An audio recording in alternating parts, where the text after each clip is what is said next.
Yani bu en baştan dediğim gibi kriz yönetimi bir parçası. Evet. Şu an bir şey denediler. İran'ın ne tepki vereceğini gördüler. Bir dahaki sefere daha bıçağı derine saplayacaklar. Daha sonra daha da derine saplayacaklar. Böyle böyle İran'ı bir yola çekecekler.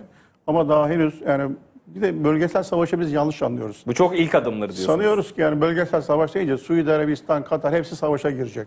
Böyle bir şey yani artık cerrahi dediğimiz... Ya insanların zihninde çünkü o büyük dünya savaşları, yani okutulan... bütün ülkelerin katıldığı bir savaş falan söz konusu. Yani Hürmüz Ama Boğazı'nda... ben Sait Hoca'ya bir şey sormak istiyorum. Buyurun Ahmet Bey.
Rica edeyim hızlıca sizden. Evet, ben de Said Bey gibi düşünüyorum öncelikle.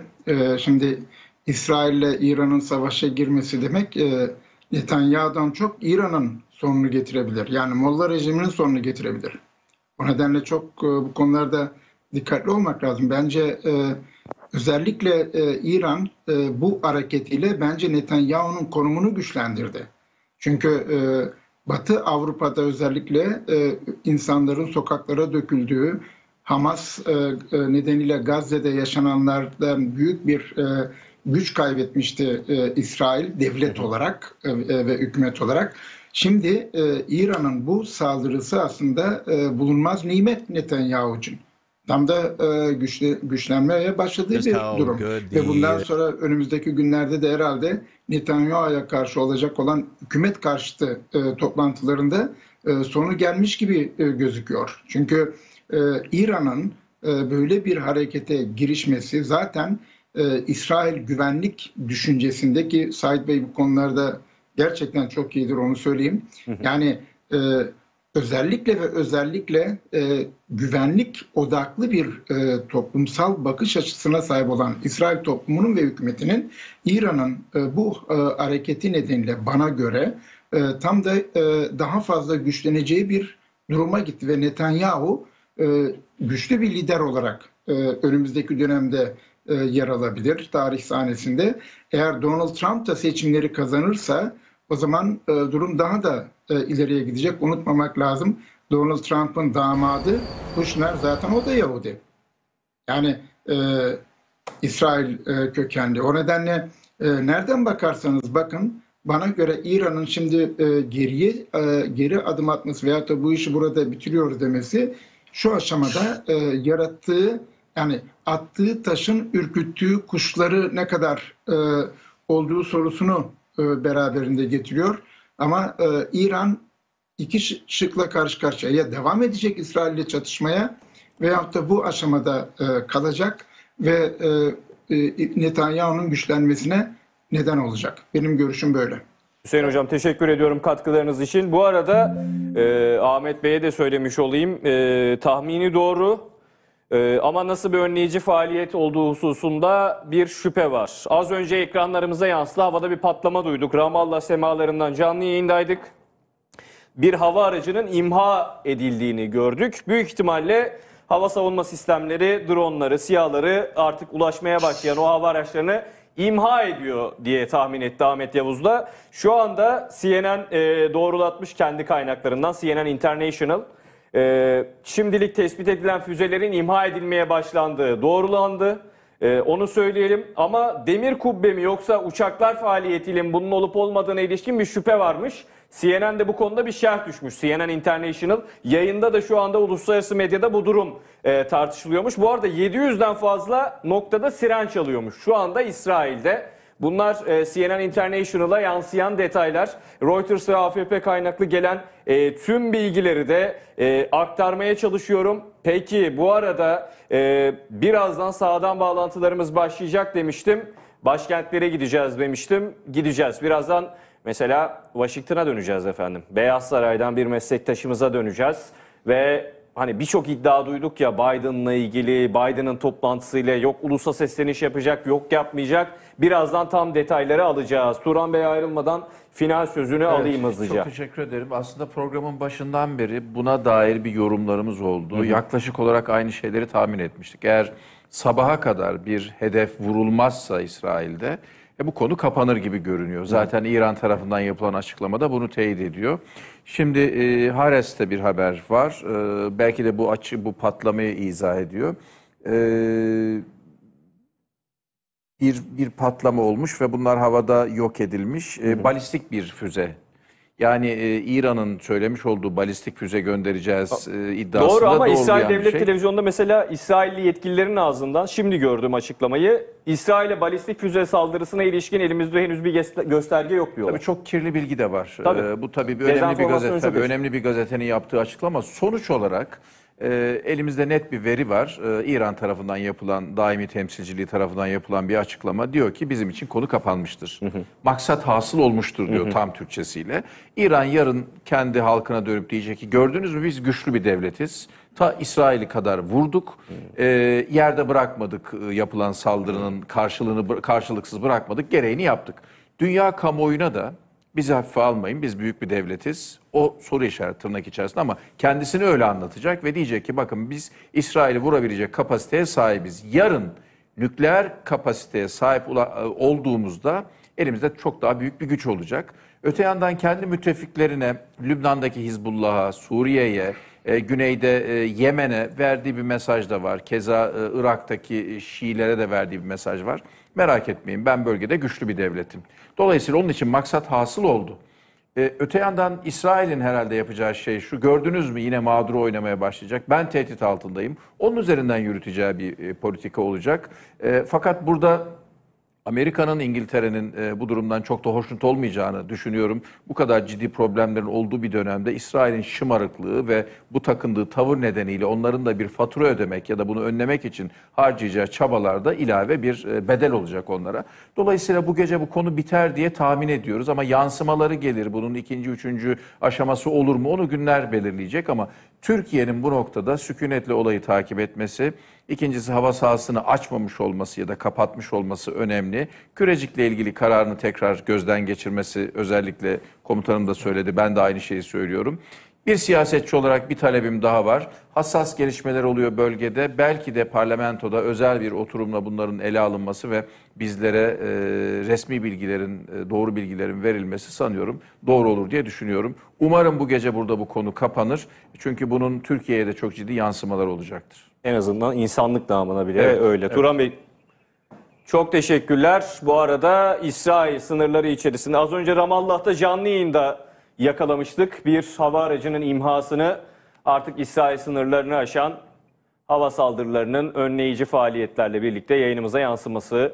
Şu anda elimize ulaşan sıcak görüntüler artık İsrail sınırları içerisinde bu patlamaları duymaya başladığını ifade eden Reuters ve AFP'nin sadece görgü tanıklarına dayandırdığı haberde bu görüntülerle teyit edilmiş oldu. Bu arada İsrail kanallarında üst düzey İsrailli yetkilinin İran'ın benzeri görülmemiş bu saldırısına önemli bir karşılık vereceğiz diye bir sözü var. O alıntılanıyor şu anda İsrail medyasında. Bunu söyleyelim. Önemli karşılığın ağırlığı ne olur? Burada konuştuklarımızı ya da genel beklentiyi boşa çıkaracak çok yüksek bir saldırı mı olur öyle tahmin edilmiyor ama en azından söz itibariyle önemli bir karşılık vereceğiz demişler. İsrail bunu söylüyor. İran Eğer ciddi bir karşılık bulmazsa biteceği yönünde sinyaller paylaşıyor. ABD'de toplantı var. Tahran'dan, Tel Aviv'den canlı yayındayız. Şu anda da o hava araçlarının diyeyim hala ne tip bir imhanın gerçekleştiğini bilmiyoruz. Hatta az önce CNN International'dan alıntı yaptım. Orada bile bu durum tartışılıyor. Bunlar işte o hava araçlarıyla mı yapılıyor yoksa teyit edemediğimiz işte demir kubbe aracılığıyla mı yapılıyor? Onları bilemiyoruz şu anda. İsrailli yetkililerden belki de kendi televizyonlarına bu konuda bir açıklama gelebilir. Veya İranlı yetkililerden bunların nasıl önlendiğine ilişkin bir izah gelebilir. Tüm bunlara bakacağız.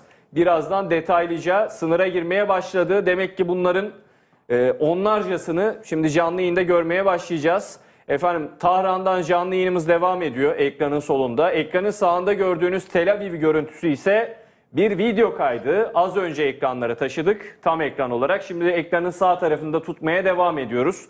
Birazdan tekrar canlı yayına geçeceğiz ama bu önemli bir eşik. Çünkü İsrail sınırlarını ilk geçen saldırı nüveleri olduğunu söyleyelim İran tarafından. Peki bu arada şimdi dönmeye başlayacağız. Hazır mı? Peki hemen dönelim efendim. Begüm Dönmez değerli meslektaşımız. Şimdi Voice of America Türkçe'den Beyaz Saray muhabiri. Teyide muhtaç bir sürü bilgi gördük. Bazıları teyit edildi sonra değiştirildi. En azından bizim ulusal medyamıza yansımaları böyle. Begüm Dönmez. Teyitli bilgileri sizden almaya başlayalım. Biden ulusa sesleniş konuşması yapacak dendi. Hayır yapmayacak diye yalanlandı. Tüm kurmaylarını topladı. Uzun saatler toplantı yapacak dendi. Hayır beklendiğinden çok kısa sürecek deniyor. İşte Fox News'ta geçen altyazı çok alıntılandı medyamızda. Az önce ben de bahsettim. CENTCOM komutanının İsrail'den ayrılması bir mesaj mı değil mi? Kuşkusuz bunlar da konuşulacak. Bu arada yeni görüntüler. Bunlar da İsrail sınırlarını aşan mı arkadaşlar? Adres belli mi arkadaşlar? Hangi şehir olduğu? Peki bunlar Gazze'den kaydedilen görüntüler öyle mi? Evet şu anda teyit ettiğimiz bilgi bunlar Gazze'den insanların cep telefonlarıyla kaydettiği görüntüler. İran füzelerini engelleme girişimleri. Ses duyabiliyor muyuz?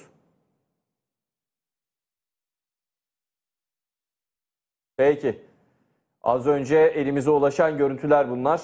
İnsanlar cep telefonlarıyla imha edildiği anları, İran İHA'ları İsrail sınırlarını aştı. İsrail savunma sistemleriyle şu anda havada imha ediyor. Tabii bunların arasından sıyrılan olacak mı? Herhangi bir noktayı vuran olacak mı? Vurduğu nokta neresi olacak? Mesela bu savaş senaryolarını konuştuğumuz ilk dakikalar itibariyle İsrailli yetkililer hedeflenen noktaların kendi istihbari bilgileri ışığında sadece askeri hedefler olduğunu düşündüklerini, herhangi bir yerleşim birimine İran'dan ateşlenen, kaldırılan dronların, SİHA'ların ulaşmayacağını düşündüklerini söylemişlerdi. Aynı doğrultuda bilgiler gelmeye devam edecek mi? Bu önemli. Tamamı imha edildi mi? Aradan sıyrılan, sızan olacak mı? Bunlar şimdilik cevap bekleyen sorular.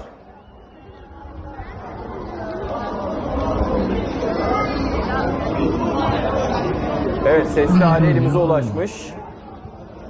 İHA ve füzeler Tel Aviv'den görülüyor. Tabii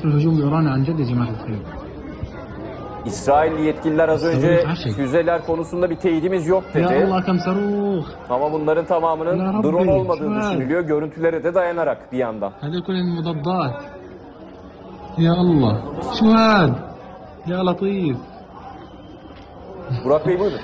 Ya Rabbi Allah madrubul zalimine ve zalimin. Ya Rabbi. Gerçekleştiren sistemler İsrail hava savunma sistemleri. O füze intikal doğrultusundan görebilirsiniz ama ilk başta gördüklerimiz çok yüksek ihtimalle İsrail Hava Kuvvetleri'ne ait unsurların yüksek ihtimalle F-15'leri engellediği füzeler diye. Dolayısıyla iki koldan önlüyor. Hava Tabii. savunma sistemlerini hem uçaklar vasıtasıyla hem demir kubbe vasıtasıyla. Evet, bu son gördüğümüz görüntüler büyük ihtimalle demir kubbenin ya da diğer alçak irtifa hava savunma sistemlerinin, katmanlı hava sistemlerinin işi. Ama ilk gördüğümüz görüntüler çok yüksek ihtimalle jetlerin, savaş uçaklarının engellediği dronlar ya da herhangi bir şekilde bir füze ya da seyir füzesi olduğu çok daha muhtemel olabilir. O hızlı intikalinde bakacak olursak. İsrail Savunma Bakanlığı da bir not yayınlamış Telegram kanalından. çok büyük ölçüde İsrail'de falan bütün tehdit unsurlarının çok büyük ölçüde elimine edildiğinden bahsetmiş Telegram kanalında. O yüzden birkaç davenin ışığında bu akşamın kapandığını söylemek mümkün. Çünkü ne İran'da askeri birlikler sefer görev yerlerinde toplanmış bir birlik toplanması yok. En azından böyle bir istihbarat paylaşımı yok ki bu istihbaratın Amerika'dan çıkması muhtemeldi ama böyle bir şey konuşulmadıysa İran'ın da daha kapsamlı bir harekatı en azından bu aşamada değerlendirmediğini söylemek mümkün. Ama çıkaracak 2 tane ders var. İran bu akşamki askeri harekatıyla komuta kontrol yeteneklerinin çok daha beklenenden gelişmiş olduğunu ancak askeri niteliklerinin beklenenden çok daha en azından kendi iddiasından çok daha zayıf olduğunu göstermiş oldu diye düşünüyorum ben. İran sokaklarından ilk görüntüler. Kutlamalar var şu anda İran sokaklarında. İşte tam da halkına verdiği mesajın yansımaları konuştuğumuz gibi. Şimdi bakın fırlatılan füzelere dayanak olarak da gösteriliyor bunlar. Drone olmadığı vasıtasıyla paylaşılıyor şu an itibariyle ve onların altında kutlamalar var şu anda. Bunlar zannediyorum birkaç saat öncesinin görüntüleri. Yeni fırlatılmaması hesabı üzerinde duruyor çünkü güvenlik kaynakları. Birkaç saat öncesinden belki de kutlama görüntüleri şu saniye itibariyle neler olup bitecek? Balistik füzenin fırlatılmasını kutladıklarını söyleyen arka plan konuşmaları var tüm bu videolarda. Görüntülerde de askeri kaynaklar drone olmadığını söylüyorlar zaten. Daha net görüntüler elimize ulaşana kadar elbette bir şerh düşmek lazım ama burada değerli askeri uzmanlardan da benzeri yorumlar geliyor. Şu ana kadar anladığım İran mahdut hedefli, sınırlı bir harekat planlamış. Ve bu işin bittiğini de zaten açıklamalardan görüyoruz. Yani etki odaklı bir operasyon bu. Bir de göstere geldi. Yani günler öncesinden haber vererek yani İsrail'in gerekli emniyet tedbirleri almasını bir şekilde müsaade ederek bu esasında ben demin hocamız farklı bir yorum yaptı ama ben şöyle düşünüyorum. Tehdidin bir şekilde ucunu İsrail halkına göstermiş oldular. Yani bu gelişmelerin Netanyahu iktidarı için iyi şeyler getirmeyeceğini düşünüyorum. Ve sanıyorum göstere geldiği için, mahdut hedefli olduğu için de Batı'nın evet bazı toplantılar, açıklamalar var ama ne Amerika'dan ne Batı'dan ne bileyim sert açıklamaların dışında ciddi bir karşı duruş da sergilenmeyeceğini değerlendiriyorum. Zaten İran operasyonu bitirdiğini de bir şekilde açıkladı. Bu gelişmelerin çünkü bir anlamda iç politikada bu sorgulanacak İsrail'de. Çünkü halkta bir korku da oldu. Bu İsrail'de Netanyahu iktidarının sonunu getirebilecek gelişmeleri de tetikleyebilir. Zaten Amerikan yönetimi de Netanyahu'dan memnun değil. Onun alternatifini de hazırlamaya çalışıyor. Ürdün'ün başkenti Amman'dan da düşen füzelerin, imha edilen füzelerin görüntüleri geliyor. Amman'da vurularak düşürüldü notuyla paylaşılıyor. Teyide muhtaç bilgiler çünkü aynı dakikalarda Amerika Birleşik Devletleri'ne ait jetlerin Suriye'nin güneyinde Ürdün sınırına yakın noktalarda insansız hava araçlarını düşürmeye başladığı bilgisi de aynı dakikalarda yansıdı. Dolayısıyla onlar ABD jetleri tarafından düşürülmüş ve Ürdün sınırı içerisine Amman'a düşmüş askeri hava araçları olabilir, füzeler olabilir. Yönleri değiştiriliyor. Yönleri değiştiriliyor. Evet. Yönleri değiştiriliyor dedi Sait Hocam. Begüm Dönmez'e döneyim hızlıca. Ekranda bu görüntüler varken az önce saydım bir kez daha tekrara düşmem gerekecek ama Biden'a ilişkin teyide muhtaç birçok bilgi geldi Begüm Dönmez. Doğrusu nedir? Ulusa sesleniş yapacak mı? Hangi mesajı verecek? Mesele ABD'den, Washington'dan, Beyaz Saray'dan nasıl görülüyor? Bu kurmay toplantısından radikal bir sonuç mu? Yoksa sakinlik çağrısı mı gelecek? Ne olacak, ne bitecek? Beklentiler, özetle gerçekler neler? ABD Başkanı Joe Biden'ın Oval Ofis'ten bir konuşma yapıp yapmayacağı sorusuyla başlayalım. Buyurun. Erken dönmesinin ardından Delaware'dan hafta sonu için gitmişti Delaware'a Biden ve yarın akşam normalde dönmesi bekleniyordu ama gelişmeler üzerine bir gün erken döndü. Dolayısıyla acaba Oval Ofis'ten bir açıklama mı gelecek, bir konuşma mı gelecek beklentisi arttı. Yaklaşık 2 saat önce Beyaz Saray'a geldi başkan ama Beyaz Saray'dan yapılan açıklamada akşamın bundan sonraki kısmında basına açık herhangi bir etkinlik, herhangi bir durum olmayacağı ifade edildi. Dolayısıyla bu akşam için en azından önümüzdeki saatler ya da dakikalarda bir durum değişikliği olmazsa Başkan Biden'dan Oval Ofis'ten bir açıklama beklenmiyor. Yaklaşık 1-1,5 saat kadar önce Beyaz Saray'da Başkan Biden ulusal güvenlik ekibiyle bir araya geldi. Savunma Bakanı Austin, Dışişleri Bakanı Blinken, Genelkurmay Başkanı Charles Brown, CIA Başkanı William Burns ki kendisinin birkaç gün öncesinde bölgede olduğunu biliyoruz. Ulusal Güvenlik Danışmanı Jake Sullivan hepsiyle bir araya geldi. Şimdi biraz önce yine programımızda konuşulmuştu yayında. Amerika'nın Orta Doğu'daki hava savunma sistemleri tarafından İran'a ait İsrail'e yönelen bazı insansız hava araçlarının etkisiz hale getirildiğine ilişkin haberler. 2 Amerikalı yetkili ABD basınına yaptığı açıklamalarda bunu doğruladılar. Tam olarak nasıl yapıldığını bunun bilmemekle birlikte ya da hangi bölgede olduğunu bilmemekle birlikte şu kadarını biliyoruz. Amerika'nın Orta Doğu'da, Irak ve Suriye içerisinde potansiyel olarak İsrail'e yönelen İran'a ait insansız hava araçlarını imha etme, etkisiz hale getirme kapasitesi var ki bunu daha önce hatırlanacağı üzere ABD donanmasına ait güçler Kızıldeniz'de Husilerin uzun menzilli füzelerini etkisiz hale getirmişti. Yemen'den İsrail'e ateşledikleri ve bölgede zaten Amerika'nın çok sayıda askeri olduğunu biliyoruz. Bir kere USS Dwight Eisenhower grubu orada, uçak gemisi orada. Dolayısıyla kapasitesi mevcut. Belki önümüzdeki saatlerde veya yarın Pentagon'dan da resmi bir açıklama gelebilir bu konuyla ilgili. Ama şu aşamada en azından Amerikalı yetkililerin söylediklerine bakacak olursak evet İran'a ait insansız hava aracının etkisiz hale getirildiğini söylemek mümkün. Peki bundan sonrasında acaba bu iş büyür mü? Aslında hep şimdiye kadar Amerika'nın bölgedeki temasları artı son birkaç gündür diplomatik temaslarla da şu haliyle bile aslına bakarsanız kaçınmak istediği bir senaryo olduğunu söylemek mümkün. İran basınında balistik füzelerin kullanıldığına ilişkin bazı haberler yer almıştı. Başka kaynaklardan bir doğrulama henüz geldi mi bilemiyorum ama eğer bu doğruysa bu da önemli bir gelişme. Şunu hatırlatalım, aslında İran'dan İsrail'e bu beklenen misilleme gelmeden önce uluslararası basına şöyle bir bilgi yansımıştı. Tahran'ın Washington'a İsrail'e vereceği cevabı bölgede savaşın daha geniş bir coğrafyaya yayılmasından kaçınılacak şekilde bir karşılık vereceği sinyalini verdiği ifade edilmişti.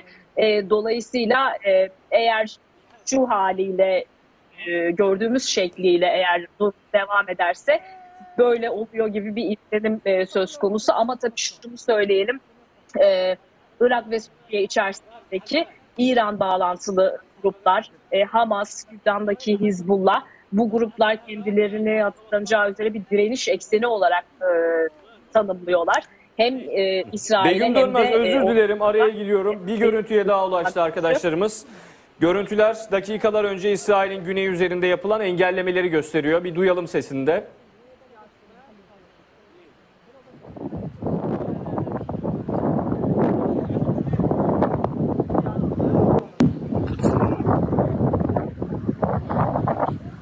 Bu görüntülerden şu çıkarımı da yapabiliriz. Sait Hocam az önce yönleri değiştirilen, tamamen havada imha edilmese de yönleri değiştirilen hava araçları, SİHA'lar olduğunu söylemişti. Müdahale, savunma sistemleri ekseninde. Tabii yönleri ne oranda değiştirilebiliyor? Bir nokta atış anlaşılan bu yönlendirmeler sonucunda yapamılıyor. Bu da Sait Hocam sızmaları beraberinde getirecek değil mi? Yani 100 tane fırlattıysa 98'i engellenip İkisinin isabet ettiğine tanık olmak sürpriz değil anladığım kadarıyla. Yani Irak Savaşı'nda hatırlarsanız Urfa'ya falan füzeler düşmüştü yani.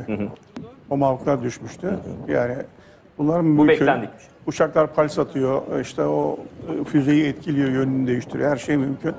İki taraf tabii birbirinden öğreniyor ve birbirine göre tedbir alıyor. Ama burada görülen konu ne? İran evet sen füzeyi atıyorsun ama hedefine varmıyor.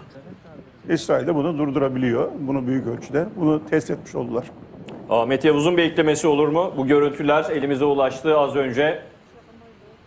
Yani belki hedefe kadar gidenler de olmuş olabilir. Ayrıca Irak, düzeltiyorum, Ürdün hava sahasından geçmesi muhtemel olanlar da o bölgedeki Amerikan uçakları tarafından engellenmiş olabilir.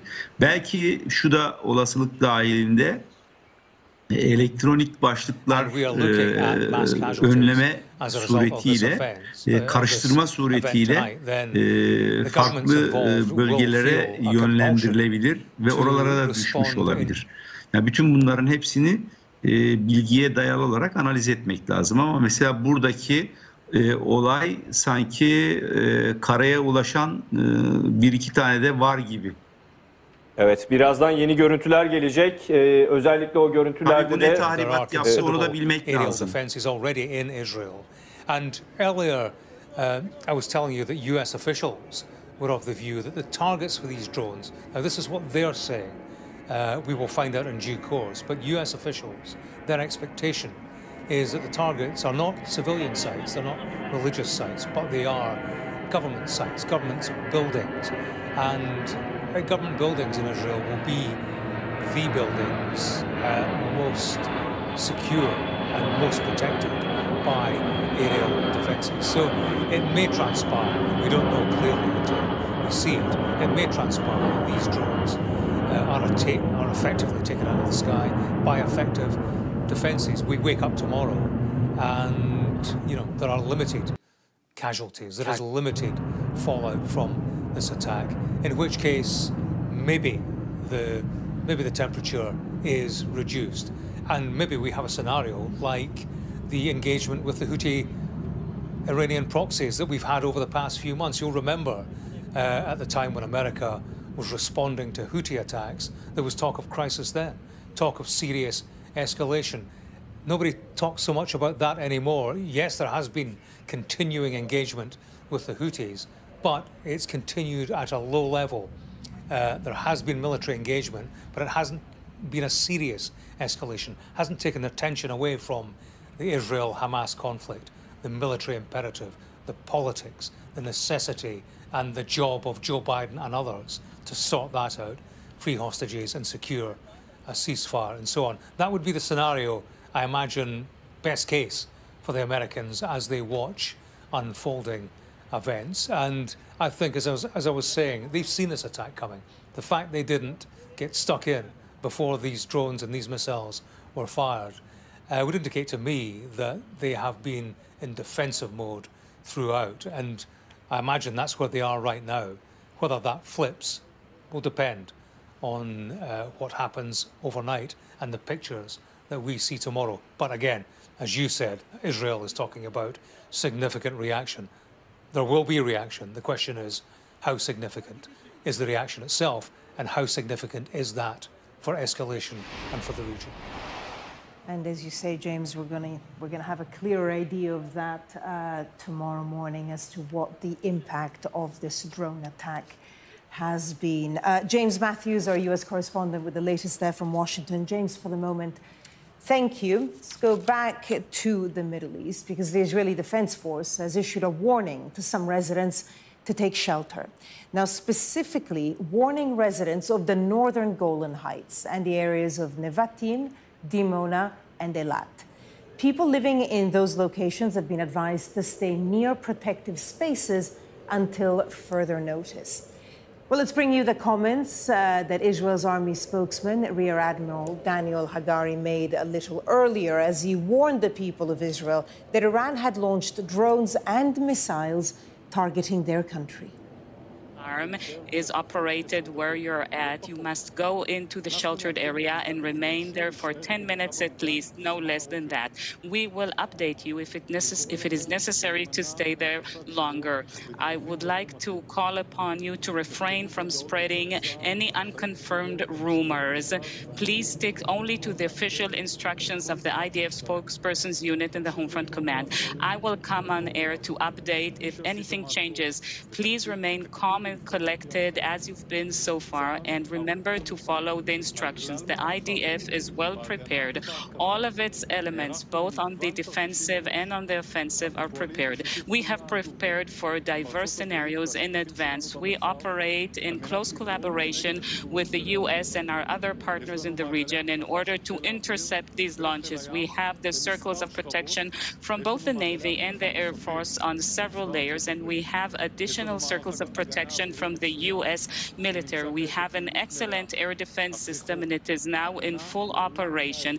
But you must remember, it's never 100% the defensive measures. So therefore, it's always very important to follow the instructions of the Homefront Command. These save lives. Questions. Channel 12 News, the UAVs have been launched. When will we hear the sirens? As I've told you, I inform you about the fact that these UAVs have been launched. It will take them several hours to reach Israel. We are going to try to prevent them from reaching Israeli territory. That is our task. If they do enter Israeli airspace, then you will hear sirens and alarms wherever these threats enter, and we will intercept them in these areas. If there is a different kind of threat on a different timetable, we will inform you immediately on all platforms, and I will also come on TV to update you. Another question, why is the Prime Minister's aircraft in the air? We have operational reasons and considerations, and it's true for our airspace, it's true for any disruptions, and it's also true regarding the various aircrafts, including the Knaf Zion. Channel 14 News, are you considering any preventive measures against Iran or Hezbollah in view of these threats? I'm not going to detail here our preparations and our scenarios. We will do whatever is necessary in order to defend Israeli citizens wherever it is necessary. I'd like to repeat once again, I will come again if there is a need to update you. Well, the Defense Secretary, Grant Shapps, has just tweeted. Now, he says additional Royal Air Force jets and air refueling tankers have been deployed to the Middle East to bolster Operation Shader, the UK's existing counter-Daesh, or ISIL, operation in Iraq and Syria. In addition, the jets will intercept airborne attacks within range of our existing missions. And then Grant Shapps goes on to say, my statement, I strongly condemn the senseless airborne attack that Iran has launched on Israel. It serves no benefit other than to further undermine regional security. We continue to work with Israel and partners in the region to prevent further escalation. Peace and stability are in everyone's interest, and I urge Iran to immediately end all forms of destabilizing behavior. In response to escalation in the region and in partnership with our allies, the Prime Minister and I have authorized the deployment of additional Royal Air Force assets. The RAF jets and air refueling tankers will bolster our existing Operation Shader, which is the UK's existing counter-Daesh operation in Iraq and Syria. In addition, these jets will intercept any airborne attacks within range of our existing missions as required. So that was a statement from Grant Shapps. Earlier, we also heard from the Prime Minister, Rishi Sunak. As a statement, he condemned Iran's actions. This is what his statement said. I condemn in the strongest terms the Iranian regime's reckless attack against Israel. These strikes risk inflaming tensions and destabilizing the region. Iran has once again demonstrated that it is intent on sowing chaos in its own backyard. The UK will continue to stand up for Israel's security and that of all of our regional partners, including Jordan and Iraq. Alongside our allies, we are urgently working to stabilize the situation and prevent further escalation. No one wants to see more bloodshed. Well, our political correspondent, Tamara Cohen, has this up some from all the reaction from Westminster. Well, Rishi Sunak was the first European leader to respond and has offered staunch support for Israel in his statement. He said tonight, "I condemn in the strongest terms the Iranian regime's reckless attack against Israel. These strikes risk inflaming tensions and destabilizing the region." He said Iran has once again demonstrated that it is intent on sowing chaos in its own backyard. The UK will continue to stand up for Israel's security and that of our regional partners, including Jordan and Iraq. Alongside our allies, we are urgently working to stabilise the situation and prevent further escalation. No one wants to see more bloodshed.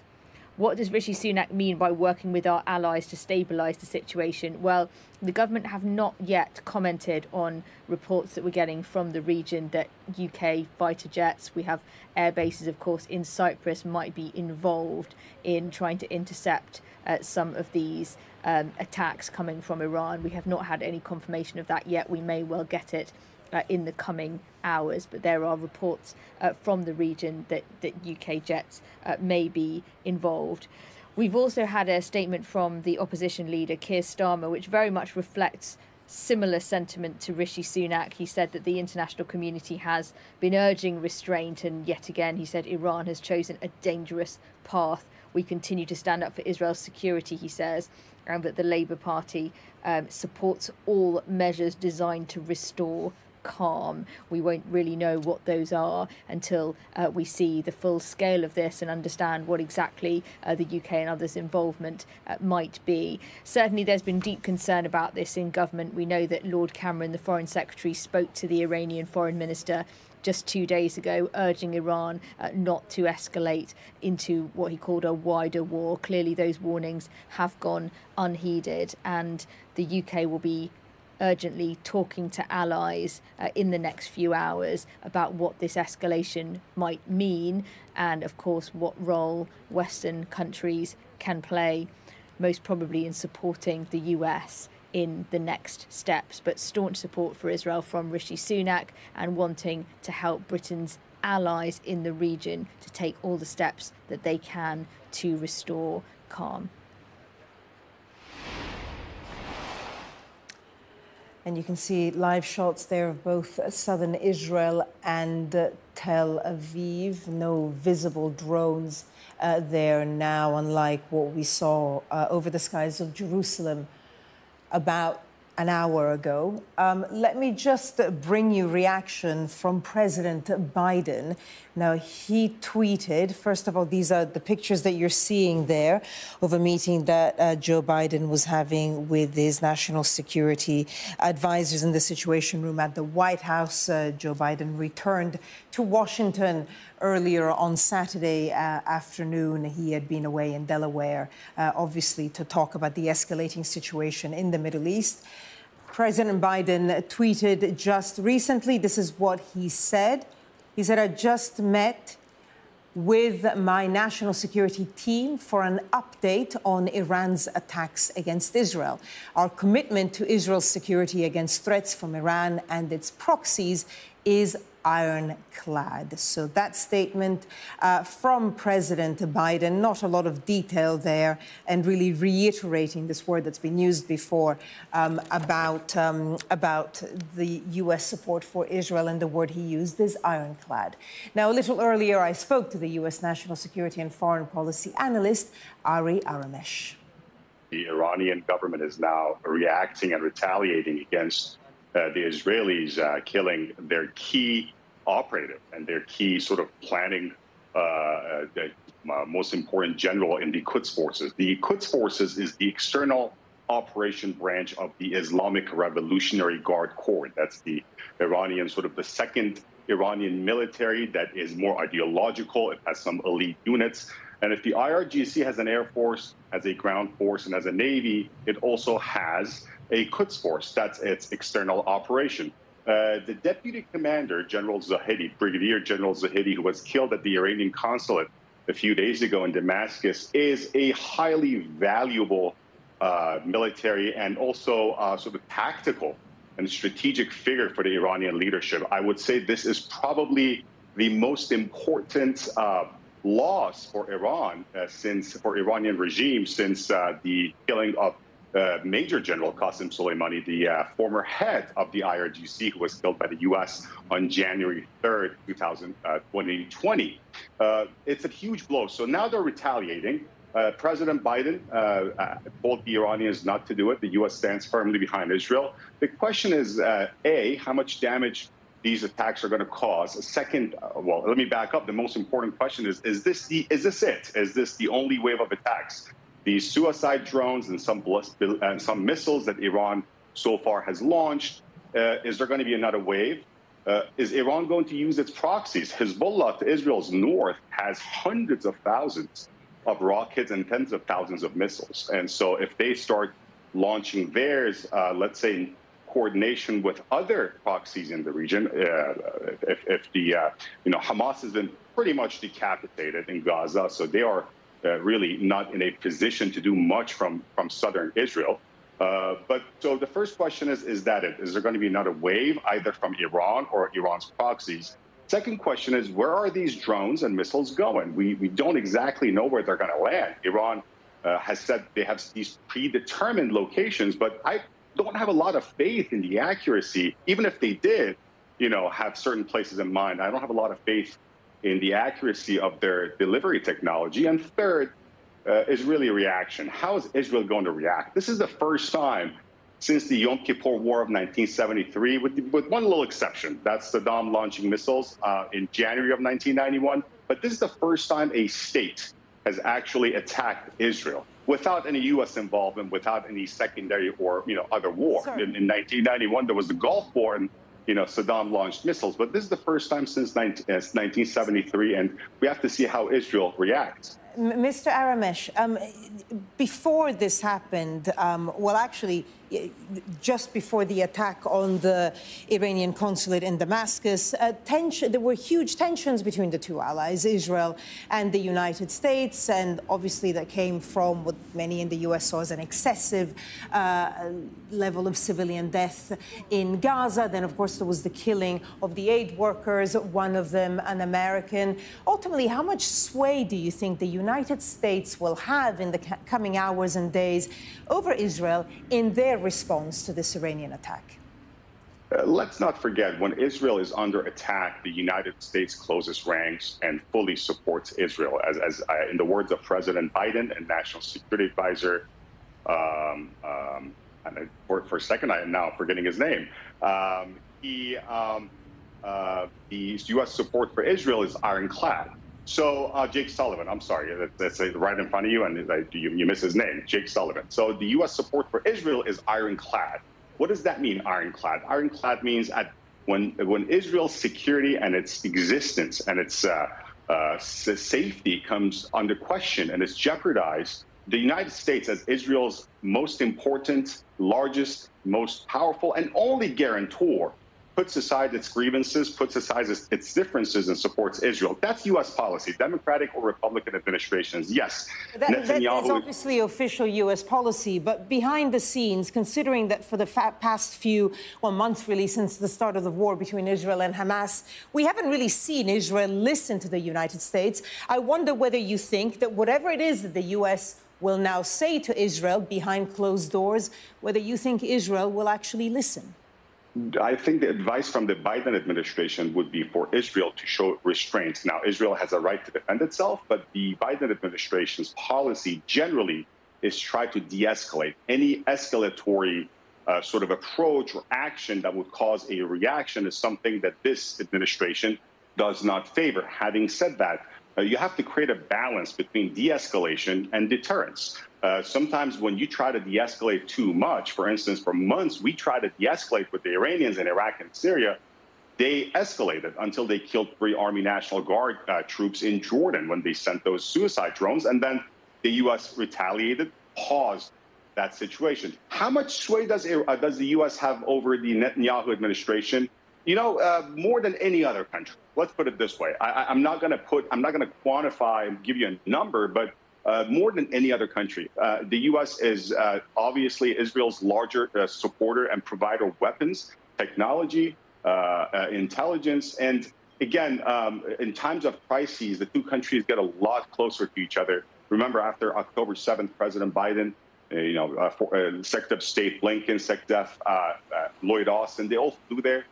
President Biden went to the war zone, went to Tel Aviv, went to Jerusalem, met with high cabinet leaders. But again, I understand that people expect the U.S. to dictate terms to Israel. The U.S. doesn't dictate terms to South Korea or Japan or Germany or other allies for that matter. So why would anyone expect us to dictate terms to Israel? Yes, we have some leverage, we have some influence like two allies do, but you shouldn't expect the United States to dictate how Israel should run its war. But again, they are allies, and at the end of the day, you got to back up your ally when it comes under direct assault and threat by a rogue regime. Mr. Aramesh, speaking of allies, let's bring in a statement that we've just had on Twitter from the Foreign Secretary, the British Foreign Secretary, David Cameron, saying Iran's reckless attacks on Israel will only further inflame tensions in the Middle East. The UK calls on the Iranian regime to stop this serious escalation, which is in no one's interest. So that comment coming in from David Cameron, echoing similar words that we heard from the Prime Minister, Rishi Sunak. Mr. Aramesh, very briefly, if you're still there, I mean, how worried do you think ultimately the United States will be about the developments that we're seeing in the Middle East? I mean, you say it's not for them to dictate rules to Israel on how to handle their affairs, but if it does lead to a regional war, obviously the U.S. is implicated. Yeah, this is going to have ramifications for all of us. We have major bases in the Middle East, in Qatar and Bahrain, troops all over the region, from Jordan and Kuwait all the way to Egypt and Saudi and Kuwait and UAE. You name it. There isn't a country that U.S. doesn't support and help with its security. And U.S. troops are. You have special operations forces in Syria and Iraq. You have conventional forces in other places. And then if if this war escalates and gets out of control, let's say it becomes a real hot conventional war, the two sides launching missiles, and the Iranians don't have much of an air force. They have sort of their main defense is their missiles and their proxies, their missile system, their proxies. But if the Israelis start launching a major campaign, the U.S. is going to get involved, and I think the de-escalation is no longer going to work. So I hope cooler heads would prevail. Hari Aramesh speaking to me a little bit earlier. Okay, you can see the live shots there of southern Israel and Tel Aviv. Let's also bring you some breaking news, a statement that we're getting from the Iranian Foreign Ministry. Let me read it to you. It says, Tehran will not hesitate to take further defensive measures to safeguard its legitimate interests against any military aggression. So this coming in from the Iranian Foreign Ministry, a statement saying Tehran will not hesitate to take further defensive measures to safeguard its legitimate interests against any military aggressions. Well, I'm joined now by Harley Littman from the American-Israel Public Affairs Committee in New York to discuss the developments further. First of all, sir, your reaction, please, to the statement by the Iranian Foreign Ministry that I just read out, but just in general to the events of the past few hours. Well, what's quite remarkable is that there's always been a red line between Iran and Israel, that neither country directly attacks each other. That red line is gone, which means Iran could just attack Israel another time, even if they're stopping now, because it appears that this is the extent of their actions against Israel, that they're not going to do any more. That's the indications I'm hearing from the Iranian government. Iran does not want a war. What they want to do is punish Israel. Now, from Israel's perspective, this opens up an opportunity, because since Israel was attacked and now there are no more red lines, Israel could attack Iran. And they may be surprised by the Iranian attack, and they may not launch a major attack against Iran. But Israel has a lot of options that they're debating. One is to do something immediately to show deterrence. Some predict they'll hit back as much as 10 times as hard. Or, and they may not do it right away, the window of opportunity to attack Iran's nuclear facilities is now open. And I suspect that this is something that's going to be discussed in Israel. And if I were living in an Iranian nuclear facility, I'd be wearing a hard helmet right now. Sir, we obviously don't know the scope of the damage of this drone attack so far. We don't know if any have got through, what the damage is, crucially, if there's been any loss of life, and realistically, we're not going to get a clearer picture for a couple of hours. Do you think that that changes the equation, or do you think the mere symbolism that Iran attacked Israel the way that it has is enough for Israel to have to respond in a very strong manner? I think Israel has to respond in a strong manner, and they will. What everybody has to realize is that Iran has been attacking Israel for years and has declared war on Israel privately, covertly. What makes this noteworthy is only that it's now in the open. Who is supplying the weapons to Hezbollah when Hezbollah fires rockets into Israel?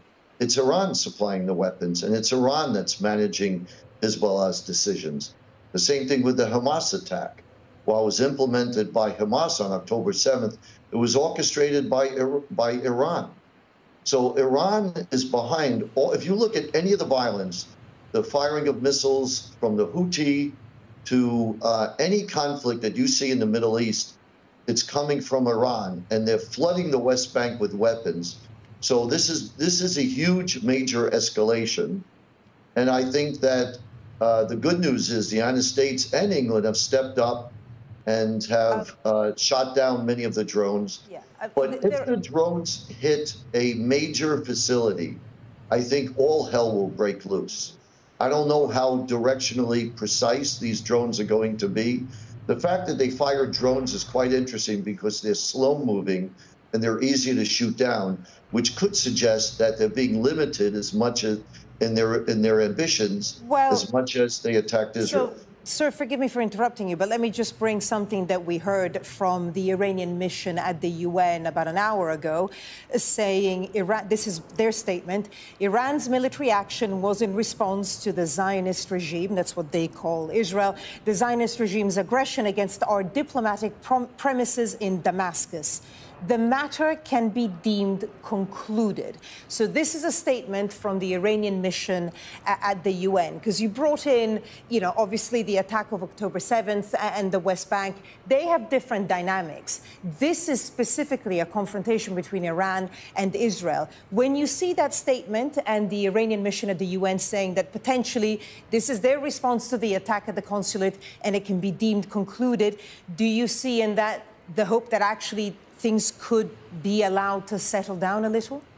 Well, that's exactly what I was saying, that they don't want an all-out war. The fact that they said it's concluded, and that's what I was referring to earlier when I said the information I'm getting from Iran is that this is only one attack and then they're going to stop. If they don't want an all-out war, then what does Israel want? Does Israel want an all-out war with Iran? I don't think Israel wants an all-out war, but Israel cannot let this be unanswered. If Israel doesn't respond, it will make Israel appear very weak in that region. It will embolden Iran, and they're likely to do it again. It's not likely they're going to stop. They will do it again.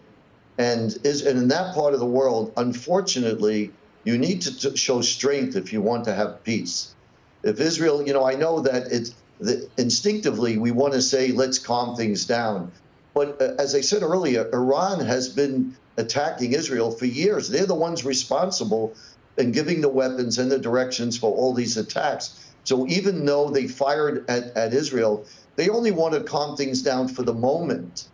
But they've unleashed a new development by attacking Israel. And Israel has no choice. And I think it's, as I said, it's a window of opportunity, because the only way you're ever going to have peace in that region is if you have regime change, because this is an apocalyptic regime with a messianic view of the world. They want carnage. They want death. This is how they all go to heaven.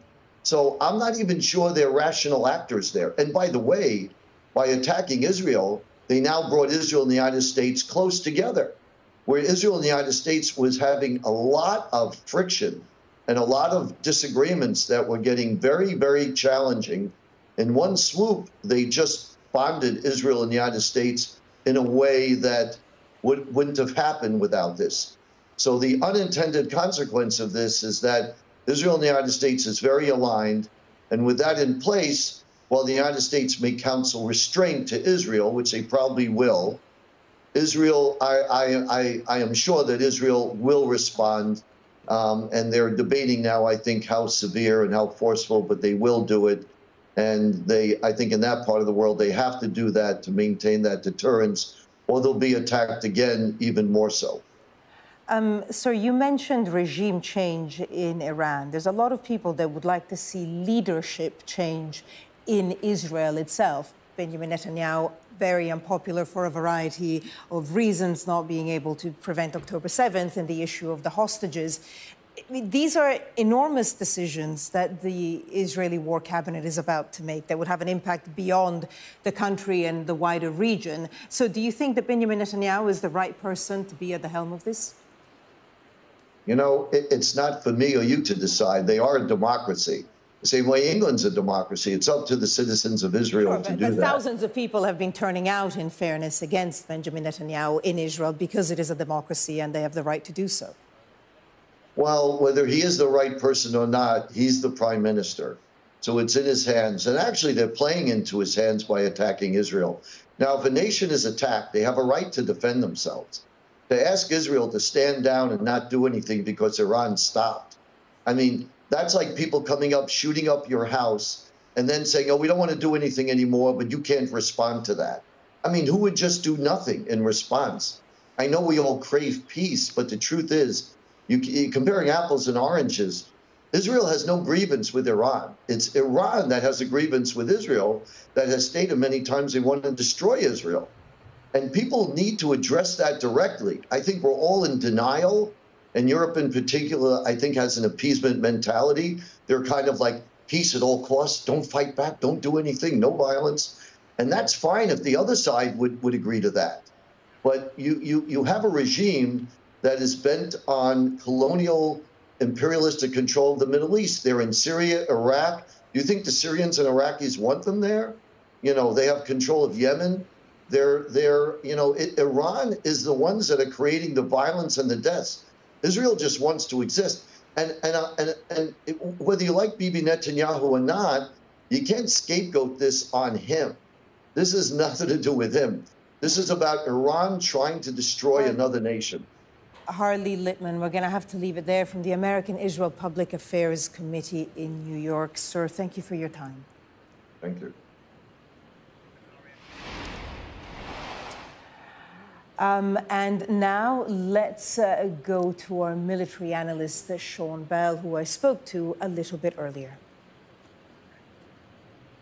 One of the things that to remember about the drones, whilst they are a bit more of a terror weapon, you know, most of them are relatively easy to shoot down. You know, the Shahed 136, which the Iranian drones they've been providing to Russia, they only fly around about 140 miles an hour, and they are not that difficult to shoot down. The value of them, though, is that they create a sort of a volume, a quantity of weapons flying through the air, and therefore that provides cover for the cruise missiles, ballistic missiles that are also incoming.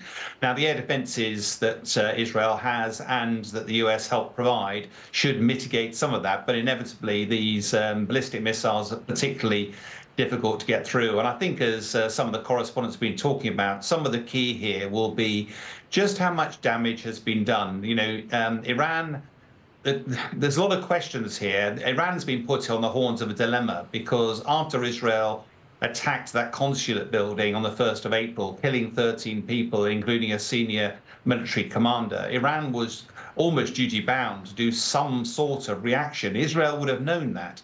The fact is, waited some time for doing it, and as generally experience shows, it's quite measured.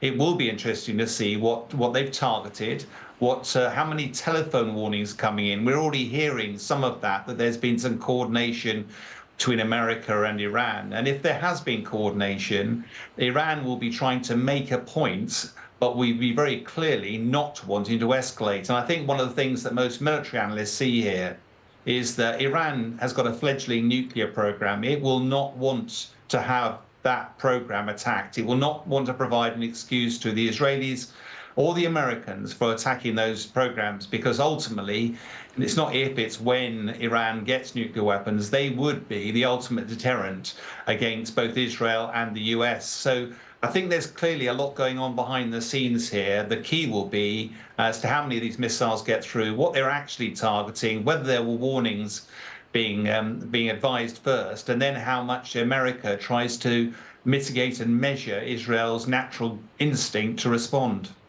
Obviously, tensions between Israel and Iran go back decades, but we have seen, everything get more intense, more fragile since the latest escalation in the conflict between Hamas and Israel in Gaza. Militarily speaking, what is Israel's situation right now in the sense that it's still involved in a military operation in Gaza, but now is having quite serious attacks coming in from other parts of the border? Yeah, it's interesting trying to look at the sequence of this. From a military perspective, Israel had its foot on the throat of Hamas outside Rafah, and you would generally not let up. Netanyahu's been clear he wants to deal with the 4 last battalions of Hamas fighters left in Rafah, and yet he's moved his battalions out, and left simply 1 IDF battalion left behind. And there's lots of questions why that was happening. Was it a break? Was it a breather? But there are big bodies of the Israel government who actually want to deal with Hamas, but they also want to deal with Hezbollah. And of course, the dark shadow of Iran, as many of your viewers will know, has been around. They provide weapons, training, support to not only Hamas, Hezbollah, and also the Houthis, who've been causing carnage in the Red Sea as well. And that must all be incredibly frustrating for Israel. The challenge, of course, is what do you do about it? And I think one of the things that the security guys were particularly concerned about was if Israel did respond to having a go at Hezbollah in the north. The last time that happened, Lebanon suffered tremendously, and there was a sort of stalemate at the end of it. Lots of people died, lots of carnage. It looks likely that despite the fact Israel is the dominant military power in the region, it still would be probably folly to allow this to escalate. And I think that's why we're seeing the US trying to bring its influence to bear to try and moderate. It is the ultimate security guarantor for Israel, but it's not in US's interest to see this conflict escalate either. So it'll be interesting to see over the coming hours just how much grand statesmanship is involved to try to mitigate this whole rather very dangerous situation.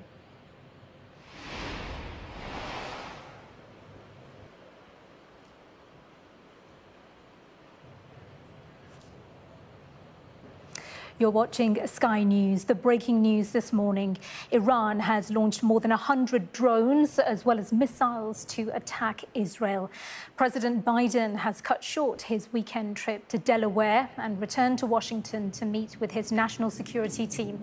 And the U.S. Embassy in Israel has directed all U.S. employees to shelter in place until further notice. Well, here, the Prime Minister, Rishi Sunak, has condemned the move in the strongest terms, describing it as a reckless attack against Israel. And our correspondent is in Jerusalem and has seen multiple interceptions over the city as those air raid sirens sounded. Well, Israel's Prime Minister Benjamin Netanyahu is at the Kiryat, the military headquarters in Tel Aviv, with the country's war cabinet. Israeli jets have been seen patrolling the skies over Jerusalem, and Sky sources can confirm that RAF jets have been involved in the defense of Israel. And in just the last few moments, we've had a statement from the Iranian Foreign Ministry, who say Tehran will not hesitate to take further defensive measures to safeguard its legitimate interests against any military aggressions. Well, let's bring in our international correspondent, Alex Rossi, now, who's in Jerusalem. And Alex, over the last hour or so, you've been hearing sirens and seeing some explosions as those anti-air defense systems kick in against those drone attacks. Do tell us what you've been seeing and what the latest on the situation there is. Well, good evening. It's 3 o'clock in the morning here in Jerusalem. And about an hour and a half ago, we started to hear jets coming across the skies, and the Israeli military were predicting at about 2 o'clock the drones, this phalanx of drones that had been launched from Iran towards Israel, would start to come into Israeli airspace. And we saw interceptions, flashes of light arcing above us as we assume those drones were taken out of the sky. Missiles have also been launched as well. Now, that was accompanied by the sound of sirens wailing across the city of Jerusalem. This was something that was replicated across Israel as well. Now, we're hearing from the Iranian UN mission that their military action, they say, has now been concluded. Prime Minister Benjamin Netanyahu is at the Kiryat, the Israeli defense headquarters. He's holding a war cabinet. Israeli officials are saying that there will be a serious response to this unprecedented attack from the Iranians. So this may not be the end of it. It may be that we see some sort of response from the Israelis, which kind of triggers a chain reaction, a cycle of escalation. But again, they may show restraint. We don't know at this point what exactly their response will be. But this is an enormously dangerous moment for the Middle East. Now, people across Israel have been warned to stay very close to shelters. Many people, of course, will have gone into those shelters tonight, hearing the sirens in their towns and cities. Educational activities have also been cancelled for school children in the days ahead, because the fear is there may be another attack from the Iranians, even though they say it has concluded. The retaliation from the Iranians is, of course, from an airstrike attributed to Israel happening on April the 1st, which hit a consulate in Damascus, killing a number of senior generals from the Iranian Revolutionary Guards. Iran has been vowing a response to that, and tonight we saw that response. Now, Israel has been on tenterhooks really for the last 48 hours. There have been warnings from the United States security agencies that an attack was imminent, and tonight we saw the shape and form of that attack. Yeah, Alex, and so far, certainly it does seem as those air defences have kicked in and they have worked. No reports of any casualties so far, but the language between Iran and Israel remains heightened. No signs of a de-escalation so far between the two. No, there's no direct communication between the Iranians and the Israelis. It's all done through back channels. I mean, look, there is a best scenario where this attack happened. Iran can show to its domestic audience, project across the region that it responded to what it sees as a really grave attack, the attack on the consulate. And this may be the end of it. But what we're hearing from the Israeli officials, it doesn't sound like that. It says that there will be a serious response. This, remember, is an unprecedented attack on Israeli soil, and they may very well feel, for reasons of their own deterrence, that they need to react for it. It will be very interesting to see what the United States, or to hear what the United States is saying privately to Israeli officials, because of course they don't want this to erupt into a major regional confrontation. And that's the real danger here, that this spins into a regional war and drags in multiple countries. We're hearing from the Egyptians. They are calling for restraints on all sides, but this is a very destabilizing moment in the Middle East, coming at a time, of course, after the October the 7th attacks. There's a war raging in Gaza. Israel is vowing to destroy Hamas, rescue its hostages. It hasn't finished doing that. That's still going on. Again, that's extremely volatile. And then on the northern border with Israel, Hezbollah, a paramilitary organization from Lebanon, there are daily exchanges of fire there. That in itself is enough to ignite, under ordinary circumstances, to ignite a regional war. And there's no sign of any end to that either. Tonight we know that Hezbollah fired a barrage of missiles again into Israel. Again, that is inflaming the general situation. Make no mistake, this is an extraordinarily dangerous moment. Yeah, and Israel's allies have been at the forefront tonight in shooting down some of those drones, both the US and the UK saying that they were involved in shooting down some drones before they could make it to Israeli territory. How much of an influence does the Biden administration have over Netanyahu here, and how much can those behind-the-scenes conversations help to de-escalate the situation? Well, let's start with the planes this evening. We heard warplanes overhead. According to the IDF, tens of fighter jets have been up in the skies. They've been heading outside Israeli airspace. We saw them fly over our heads in the direction of Jordan earlier on this evening. And they have been tasked with defending the nation, trying to take these drones out before they reached Israeli soil. Now, according to the IDF, they have been coordinating their response with US Central Command, as have the British. British fighter jets have also been up in the air, and they have taken out some of the drones, as have US fighter jets. The level of leverage or influence that the Americans will have on the Israelis, it's really hard to say. Certainly, the relationship between the two countries has been frayed as a result of the very high civilian casualties in Gaza. The Americans have urged the Israelis, particularly President Biden, to show restraint.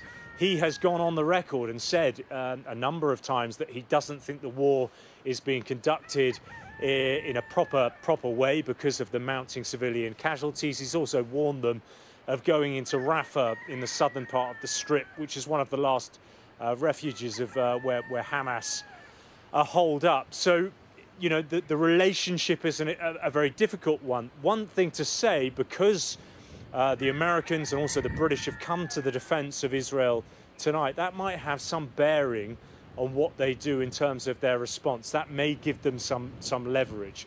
But again, I take you back to what I was saying earlier. This is, you know, it's an unprecedented attack on Israel, and, you know, the chance of miscalculation, the chance of further escalation are really great. All right, for now, our international correspondent there, Alex Rossi in Jerusalem for us. Thank you. Just going to bring you some breaking news coming into us from the United Nations. The Secretary General there, Antonio Guterres, releasing a statement in the last few moments saying that he condemns serious escalation.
Israel's Iron Dome system was designed to shoot down rockets and shells heading towards populated areas or sensitive targets.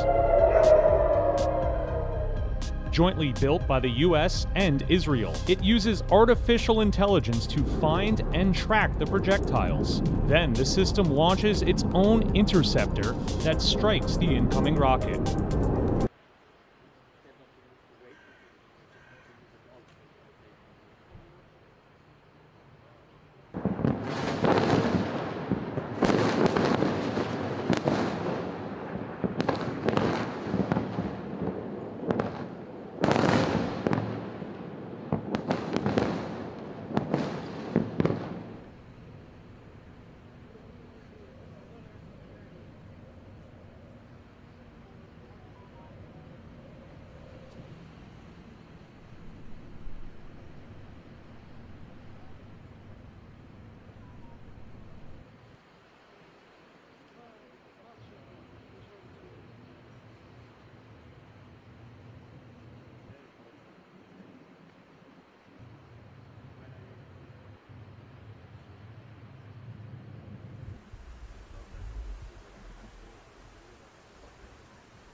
i.e.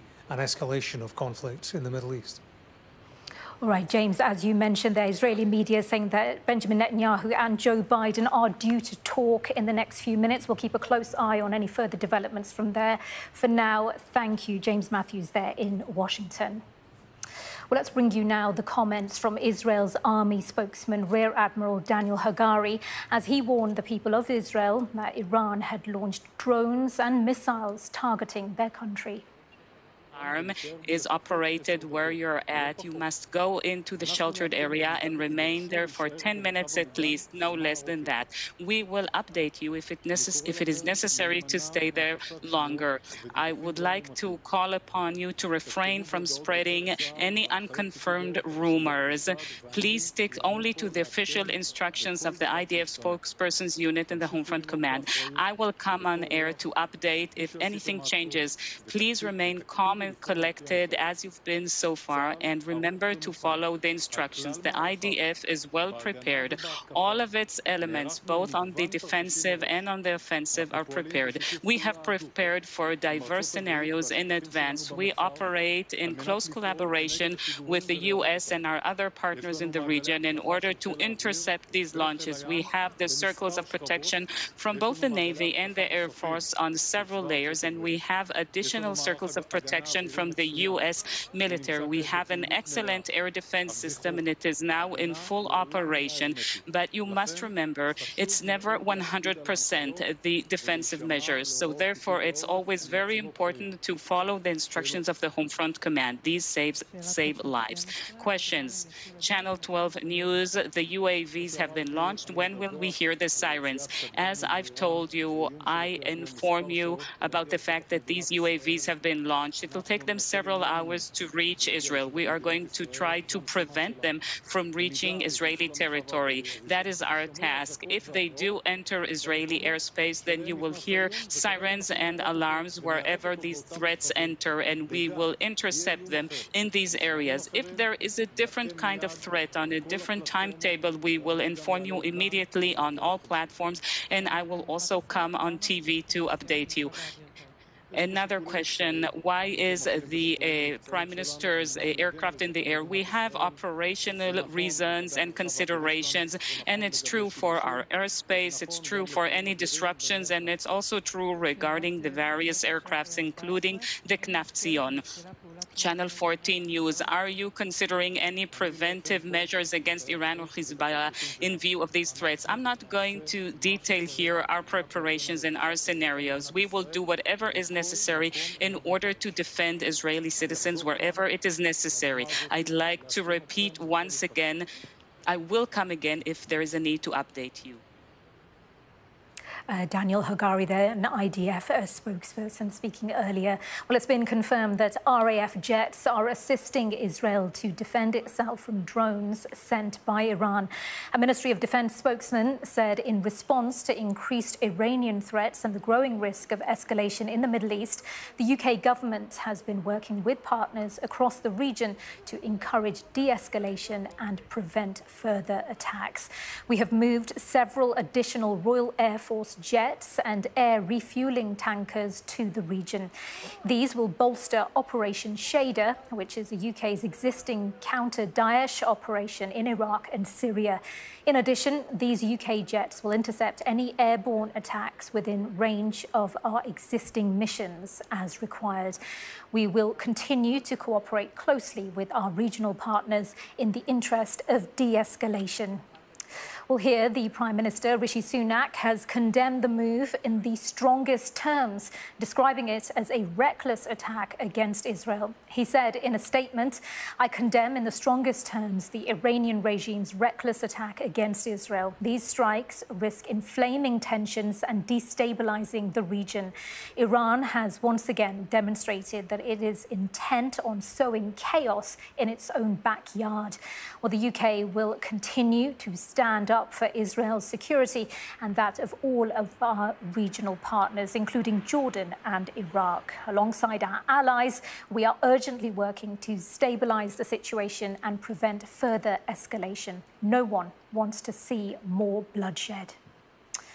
And the Foreign Secretary, Lord Cameron, has also released a statement. He said Iran's reckless attacks on Israel will only further inflame tensions in the Middle East. The UK calls on the Iranian regime to stop this serious escalation, which is in no one's interest. Well, our political correspondent, Tamara Cohen, has the latest reaction from Westminster.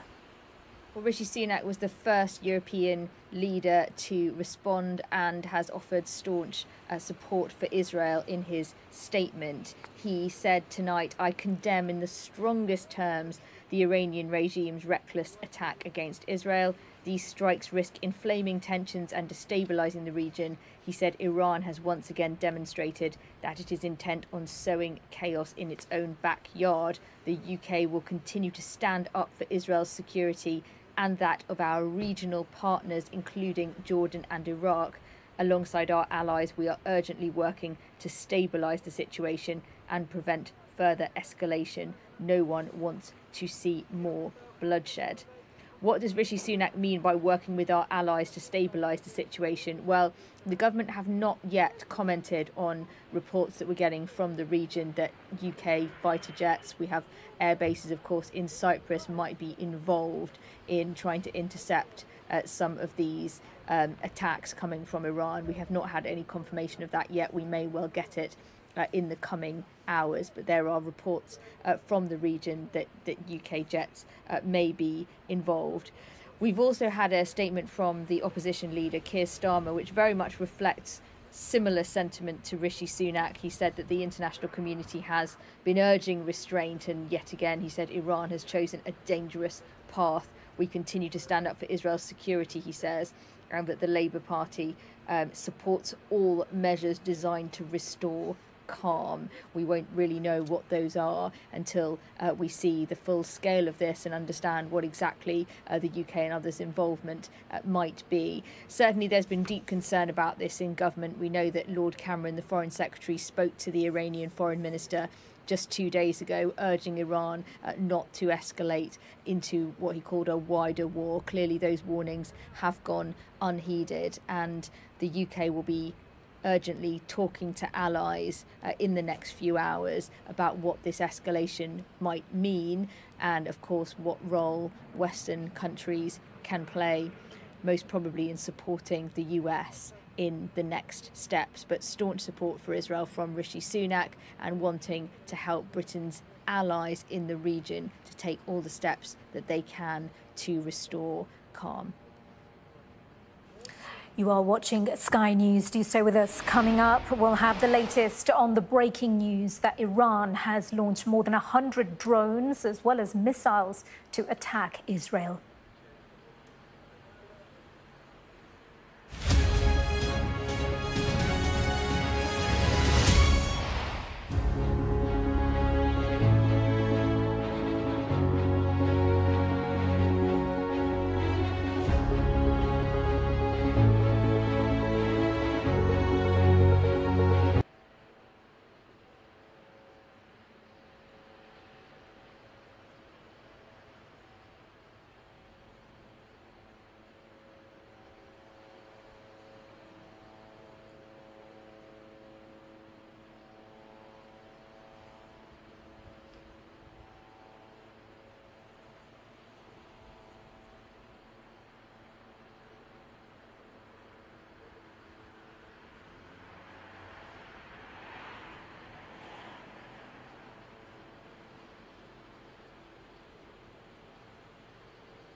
Because you mentioned that Israel has to respond to the Iranian attack, obviously, but of course Iran would say that they had to respond to the attack on their consulate in Damascus. I mean, ultimately here you stop an escalation if there's a will to do so. Do you think there is a will to stop an escalation? Yeah, but I understand what you're saying, but I think we shouldn't forget that the reason for Israel didn't just carry out a gratuitous attack against Iranian military commanders in Damascus. Ever since the 7th of October, Lebanese Hezbollah have been firing missiles almost every single day into Israel since the Gaza war began. And those attacks were planned and supplied and coordinated by these generals that Israel attacked. So it's not, this wasn't that.